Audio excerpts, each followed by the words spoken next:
오늘 주신 말씀은 사도행전 15장 1절부터 11절까지 되겠습니다.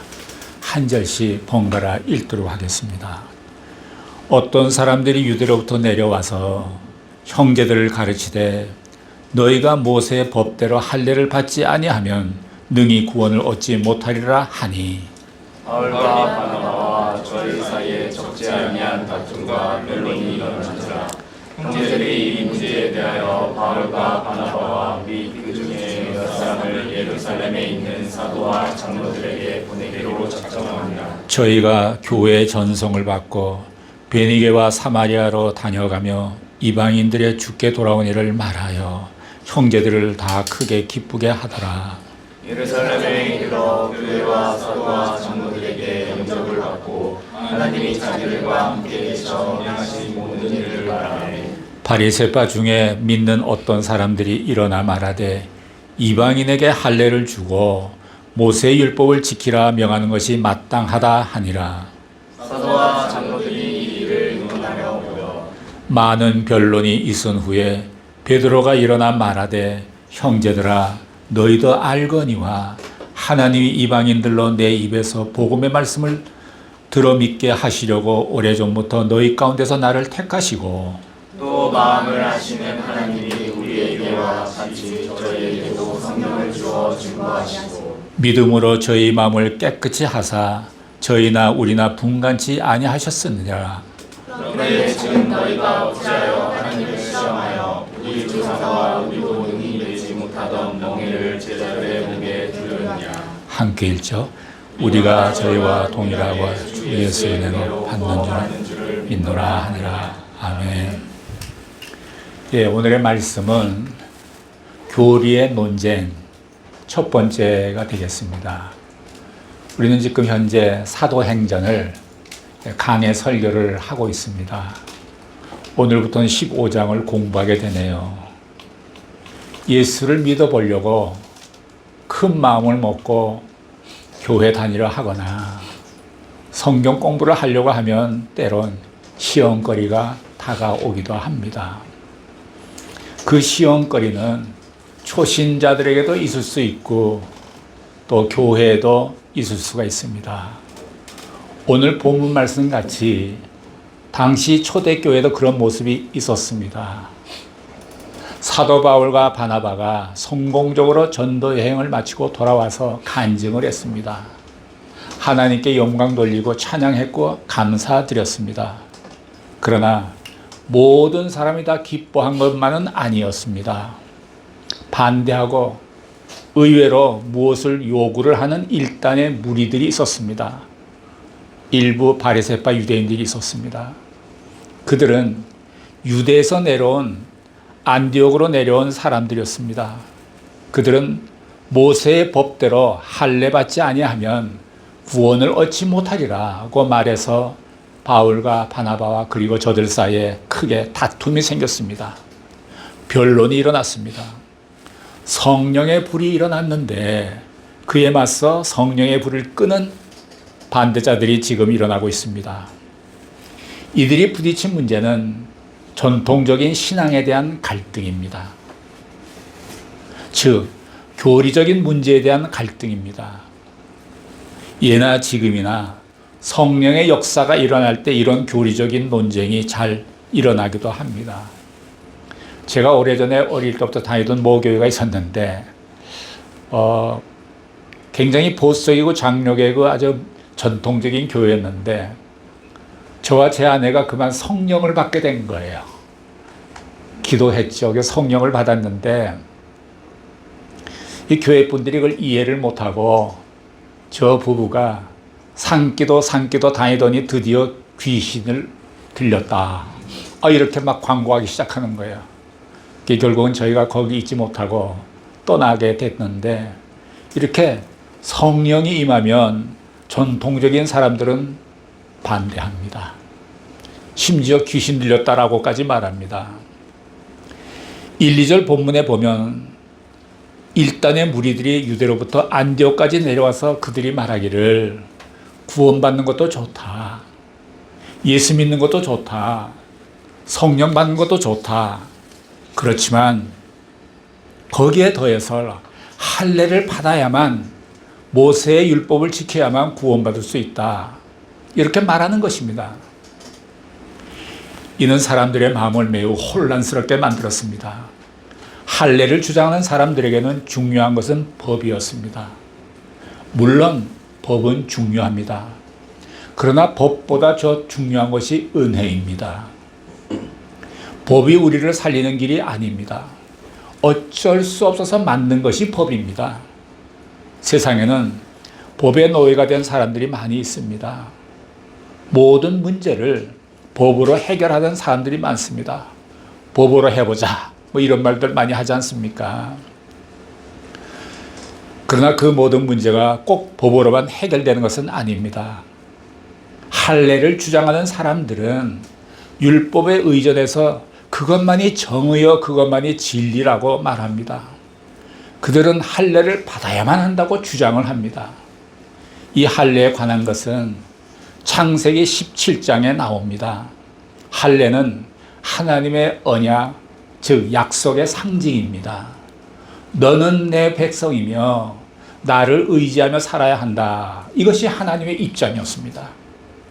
그리고 백성들의 입장은 이제는 내 능력과 내 의지로 살아가지 않고 하나님을 의지하며 살겠습니다. 이러한 표시가 할례였습니다. 세상 사람들 중에서도 남녀가 사랑을 하게 되면 서로 사랑한다는 표로 문신을, 몸에 문신을 하기도 하지 않습니까? 자기의 이름을 상대방의 몸에 문신을 하는 경우가 있죠. 할례도 하나님과 백성들 사이에 그와 비슷한 의미가 있습니다. 그런데 아브라함 때가 지나고 모세 때가 지나면서 사람들은 이 할례를 율법으로 바꾸었습니다. 하나님을 신뢰하는 것과는 상관없이 그것을 형식적으로 행했습니다. 즉 몸에 상처를 내서 할례를 행하기만 하면 자동적으로 하나님의 백성이 된다는 식으로 빗나간 생각을 하게 된 것입니다. 그런 모습이 결국 초대교회까지 내려와서 할례 받지 않으면 구원이 없다는 극단적인 지경에까지 이르게 되었던 것입니다. 다시 말하면 할례는 형식만 남고 그 내용은 죽은 것입니다. 할례는 포경수술 이야기합니다. 성서에서는 세무 8일째 되는 남자 유아에게 시술하도록 되어 있습니다. 모든 종교의 위기는 무엇입니까? 형식만 남는 것입니다. 하나님께서는 우리의 외모를 보지 않으시고 우리의 내면을 보십니다. 많은 사람들이 종교의 내용을 망각하고 전통화, 교리화, 형식화 시키려 합니다. 이런 것이 신앙생활에 있어서 가장 무서운 적이기도 합니다. 구약시대에는 할례가 의미가 있었습니다. 그러나 하나님의 아들 예수 그리스도께서 십자가에서 보혈을 흘리시며 돌아가시고 부활하신 후에는 이 할례의 의미가 없어졌습니다. 있어도 되고 없어도 좋은 것이 되어버렸습니다. 예수 그리스도께서 할례의 마침이 되셨습니다. 그럼에도 불구하고 사람들은 구약으로 돌아가려는 습성이 있습니다. 뭔가 행위로, 기도로, 선한 것을 쌓음으로 말미암아 내 구원이 완성된다고 생각합니다. 주님이 십자가에서 나를 위해 죽으셨지만 뭔가 좀 부족하게 여기게 생각하는 것입니다. 구원의 확신이 없어서 그런지 모르겠어요. 죄를 용서받았다는 느낌으로 삽니다. 내가 죄가 용서받았다는 확신이 없습니다. 그냥 느낌으로 삽니다. 그렇기 때문에 어딘가 좀 부족한 듯하게 느껴지는 것 같습니다. 그런 느낌을 갖고 살아요. 그래서 할례를 꼭 받아야 한다는 것입니다. 어떤 아내는 자기 남편이 눈앞에 있으면 안심합니다. 그런데 눈에 안 보이면 근심하고 의심하고 불안해합니다. 항상 보고 있어야 마음이 놓입니다. 그러니 얼마나 불편하겠습니까? 1년 떨어져 있어도 믿어야 하고 10년 떨어져 있어도 믿어야 하죠. 그게 부부입니다. 안 그러면 의부증, 의처증이 생기는 것입니다. 그러면 이혼으로 가게 됩니다. 지금 할례를 주장하는 사람들이 그런 상태입니다. 이 사람들은 눈에 보이는 율법을 행하고 할례를 받아야만 구원받을 수 있다고 주장합니다. 할례를 주장하면 율법 전체를 지켜야 한다는 말이 됩니다. 어떻게 인간이 율법을 다 지킬 수 있겠습니까? 물론 율법은 선한 것이고 완전하고 흠이 없습니다. 그러나 율법은, 그리고 이 율법은 하나님이 만들어주신 것입니다. 당연히 율법을 지켜야 합니다. 그런데 문제는 율법을 완전히 지킬 인간은 하나도 없다는 데 있습니다. 그래서 율법을 지키려고 하면 할수록 인간은 절망감을 갖게 됩니다. 인간의 뿌리에는 죄가 있기 때문입니다. 우리는 율법을 지킴으로써 구원받는 것이 아니라 율법을 완전하게 지키신 예수 그리스도를 믿음으로 말미암아 구원을 받는 것입니다. 하나님은 우리에게 얼마나 완벽한 인생을 살았느냐, 얼마나 실수가 없었느냐, 이걸 묻지 않으시고 과연 예수 그리스도를 의지하는가 이렇게 물으십니다. 우리에게 실수와 허물이 있고 죄가 있고 야곱처럼 사기꾼 같은 기질이 있더라도 예수 그리스도를 믿는 믿음으로 말미암아 하나님의 자녀가 되는 권세를 주셨습니다. 이렇게 말할 때는 좀 야곱 조상에게 좀 미안한 마음이 좀 들어요. 우리가 전통이나 율법의 노예가 되어서 성령의 능력을 제한하는 것입니다. 전통으로 하나님을 제한하는 것입니다. 새 생명 되신 주님을 교리화합니다. 이런 것이 무서운 것입니다. 예수를 교리로 믿고 지식으로 믿으면 편하지 않습니다. 그러나 예수님이 그 안에 살아있는 사람은 변화가 일어납니다. 지금 그들의 문제는 안디옥에서 해결될 문제가 아니었습니다. 자, 3절을 보시기 바랍니다. 3절 시작. 저희가 교회의 전송을 받고 베개니와 사마리아로 다녀가며 이방인들의 주께 돌아오기를 바라여 형제들을 다 크게 기쁘게 하라. 지금 이 사람들이 논쟁에 휘말려서 예루살렘에 가고 있는 중입니다. 예루살렘 교회에 가서 이 문제 매듭을 짓자 하는 의미입니다.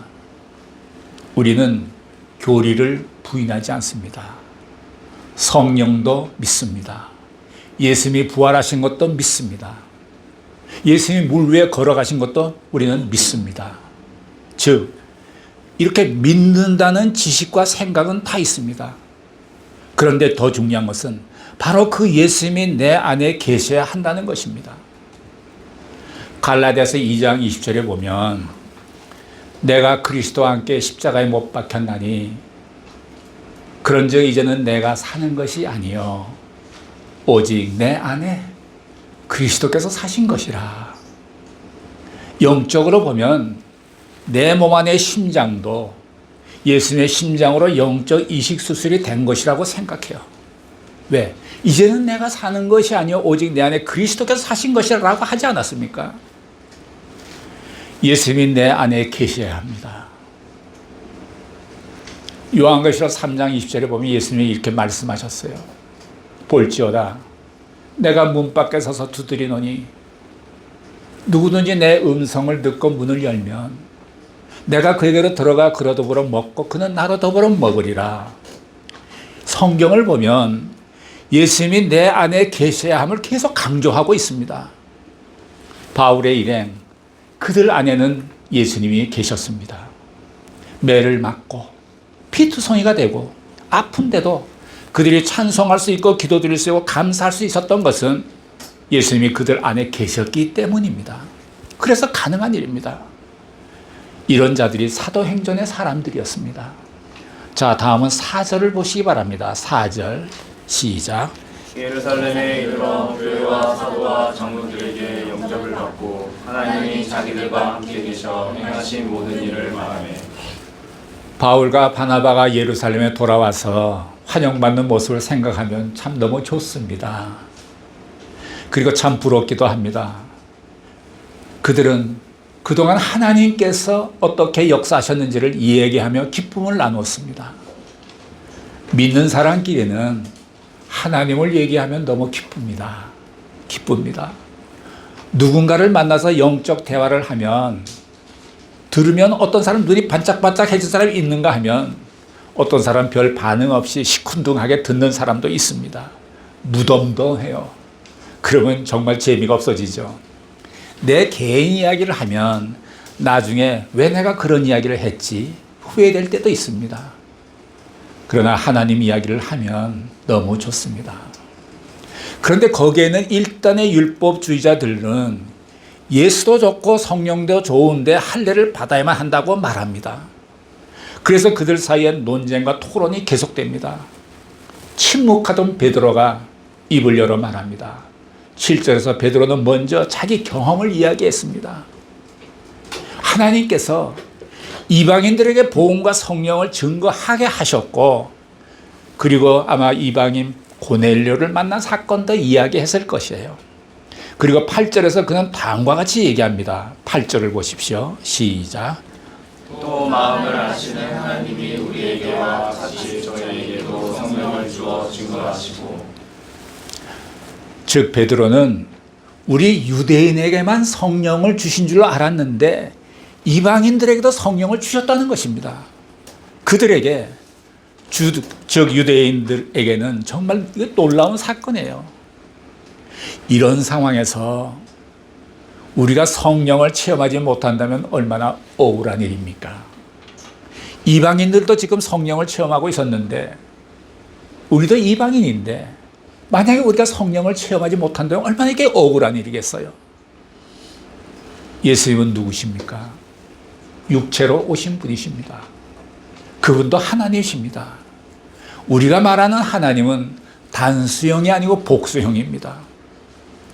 창세기에서 말하기를 하나님이 인간을 만드실 때 하나님께서 말씀하시기를 우리가 우리의 모양을 따라 우리의 형상대로 사람을 만들자라고 얘기했습니다. 내가란 말씀을 안 했습니다. 우리라는 복수형의 아이덴티티를 말씀하셨어요. 즉 성부 하나님, 성자 하나님, 성령 하나님, 이렇게 세 분이 하나님이세요. 그래서 하나님은 복수형으로 표현됩니다.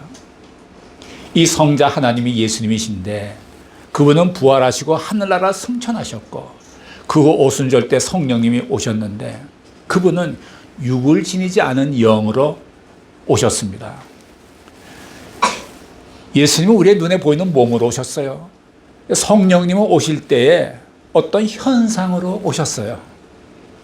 호련히 강한 바람 소리가 나서 이런 청각적인 현상, 불이 혀같이 갈라지는 모습으로 보였다 그랬어요. 시각적인 현상. 성령님은 오실 때에 이런 현상으로 오십니다. 우리가 예수님을 만난다는 이야기를 많이 하지 않습니까? 그 예수님을 어떻게 만나요? 하늘 보좌 우편에 지금 계시는 분이 예수님이신데 예수님의 실제는 거기 있는데 우리가 어떻게 만납니까? 그래서 우리는 성령님을 통해서 어떤 현상으로 오시는 예수님을 우리는 환상으로, 꿈으로 만날 수 있는 거예요. 그래서 우리가 성령을 체험할 때에 지금까지 느낌으로 지식으로 교리를 알아왔던 예수님을 경험하게 되고 확신하게 되는 거예요. 아까도 말했죠. 교회에서 우리가 이런 질문하지 않습니까? 여러분들 구원에 확신이 있습니까? 내가 교회를 지금 10년, 20년 다녔는데 어떤 목사님이 어느 장로님을 신방했는데 밥상도 아주 잘 차렸는데 밥 먹기 전에 목사님이 장로님한테 물었대요. 장로님, 구원에 확신이 있으세요? 장로님이 약간 당황하면서 내가 장로인데요. 글쎄 장로는 아는데 구원에 확신이 있으시냐고요? 내가 수석 장로인데요. 그거 말고요. 그래갖고 이 장로님이 너무 힘든 거예요. 그래서 거기서 말씀 전하면서 깨져서 눈물 흘리고 그때 그 장로님이 주님을 진짜로 영접했다는 거예요. 그래서 우리가 교회 다닐 때는 당신에게 구원에 확신이 있습니까? 하면 좀 당황해요. 왜 당황해요? 내가 구원받은 느낌으로 살아왔기 때문에 당황하는 거예요. 확신은 없는 거예요. 느낌으로 왔을 뿐이지. 느낌으로 왔는데 그 어느 날 내가 성령을 체험하게 되면 그게 확신으로 변하게 되는 거예요. 그래서 우리가 성령 체험이 필요한 거죠. 하나님께서는 성령님을 베드로뿐만이 아니라 이방인들에게도 체험하게 해주셨습니다. 그런데 만약 우리가 직접 성령을 체험하지 못한다면, 그렇게 많은 사람들이 성령을 체험하고 있는데 나는 성령 체험하지 못한다면 우리에게 그것이 그림의 떡이 되고 맙니다. 얼마나 억울합니까? 그래서 성령 받기를, 성령 체험을 위해서 필사적으로 기도하셔야 합니다. 성령이 체험될 때에 살아있는 인격적인 예수님을 만나게 되고 확신하게 됩니다. 내 신앙생활이 느낌이 아니라 확신으로 변하게 되는 것입니다. 그때부터 그리스도인의 삶을 살게 됩니다. 다음은 9절을 보실까요? 9절 시작. 믿음으로 저희 마음을 깨끗이 하사 저희가 우리가 불같이 아니하셨느니라. 하나님께서 이런 이방인들에게 믿음을 주셨다는 말입니다. 이 믿음은 죄사함을 받게 합니다. 죄사함을 받았기 때문에 그들의 마음도 깨끗해진 것입니다. 우리가 예수를 믿으면서 나는 구원받았지만 내가 싫어하는 저 사람은 구원의 대상으로 생각지 않는 그런 독선이 있습니다. 이런 독점욕을 가지고 있던 사람들 중에 하나가 돌아온 탕자의 형이었습니다. 돌아온 동생을 아버지가 아무 조건 없이 받아들이자 그의 마음에는 아버지에 대한 원망과 반항이 있었습니다. 이것이 큰아들의 모습이었습니다. 우리 교회만 잘 되면 되지. 저 개척교회 도와줄 거 뭐 있나? 뭐 이런 식입니다. 다 자기 중심적입니다. 우리가 이런 말 하잖아요. 저 사람 철들었다 이런 말 하잖아요. 그게 무슨 의미입니까? 지금까지 내가 주관적이었고 아주 자기가 중심적이었는데 비로소 내가 객관적으로 된 거예요. 말하는 것도 보는 것도 내가 객관화가 된 거예요. 그럴 때 그 사람을 가리켜서 철들었다 이렇게 얘기하는 거 아니겠어요? 그들은 이방인들이 어떻게 구원을 받을 수 있겠는가라고 생각했습니다. 이것이 선택받은 유대인들의 치명적인 실수였습니다. 이런 실수를 오늘도 우리도 하고 있는 것입니다. 인간은 끊임없이 자기 지향적이기에 복을 받으면 받을수록 더 자기 것으로 만들려고 합니다. 먹고 사는데 필요한 돈보다 더 여유가 있다면 그것은 베풀고 나누고 도와준 데 쓰라는 하나님의 사인입니다. 여유분을 갖고 사치하며 낭비하며 살라는 것이 아닙니다. 축복은 나누어야 합니다. 이것이 하나님의 마음입니다. 이제 베드로는 10절에서 다음과 같은 말을 합니다. 10절을 보실까요? 시작. 그런데 지금 너희가 어찌하여 하나님을 시험하여 우리 조상과 우리도 우리 믿지 못하던 너희를 저작에 보게 두려느냐. 여기서 왜 하나님을 시험한다는 것이 되는지 좀 이해하기가 어렵습니다. 할례를 받아야 한다고 주장하는 것이 왜 하나님을 시험하는 것일까요? 사람은 하나님처럼 되고 싶어하는 마음이 있습니다. 권력이든 돈이든 자기의 가진 것으로 사람을 지배하고 노예로 만들고 싶어 합니다. 사람을 섬기기보다는 사람을 부리려고 하는 성향을 가지고 있습니다. 즉 하나님이 되고 싶어 하는 것입니다.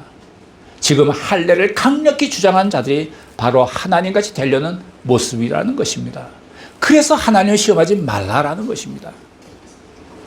그리고 베드로는 너희 조상도 능히 매지 못했던 멍에 그 율법을 지키는 것은 너희 조상들도 제대로 지키지 못했다는 것입니다. 참 놀라운 메시지입니다. 예수님께서 이런 말 하셨죠. 수고하고 무거운 짐진 자들아 다 내게로 오라. 내가 너희를 쉬게 하리라. 이 말씀은 예수님께서 유대인들에게 하셨어요. 그 수고하고 무거운 짐이 뭘까요? 그들이 그렇게 지켜야 될 율법인 거예요. 그들에게서 무거운 짐은 율법이었습니다.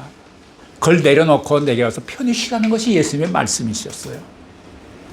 어떤 인간도 율법을 완전히 지키지 못합니다. 누가 율법을 피해갈 수가 있겠습니까? 아무도 없습니다. 그런데 왜 그것을 자꾸 다른 사람에게 강요합니까? 자신도 못 지키는 것을 왜 다른 사람에게 목에 걸려고 합니까? 내가 못하면 다른 사람도 못할 수 있다고 생각해야 합니다. 나도 실수하면 다른 사람도 실수할 수 있다고 이해해 주어야 합니다. 가정에서도 마찬가지입니다. 남편이나 아내는 상대방이 실수할 수도 있다고 인정해야 합니다. 서로의 실수를 용납하지 못하면 스스로 불편해집니다. 기쁨이 없고 자유가 없습니다. 이것이 다 율법이 되기 때문입니다. 베드로가 10절에서 이렇게 말합니다. 우리가 저희와 동일하게 주 예수의 은혜로 구원받은 줄을 믿노라 하니라. 율법으로 할례를 구원받은 것이 아니라 예수님의 십자가의 보혈에 적신받음으로 죄사함이 이루어지고 구원을 받은 것입니다. 우리는 다른 사람에게 하나님의 이름으로, 율법의 이름으로 멍에를 씌우지 않기를 바랍니다. 나도 못하는 일을 남에게 강요하지 마십시오. 그러하여금 예수님을 바라보게 하십시오. 절대 남을 고치려고 하지 마십시오. 정말 고치고 싶다면 그를 만드신 하나님께 기도하십시오. 그러면 그가 변할 것입니다. 우리 모두가 항상 예수님의 십자가의 보혈의 능력을 생각하시기를 예수님의 이름으로 축복합니다. 기도하시겠습니다.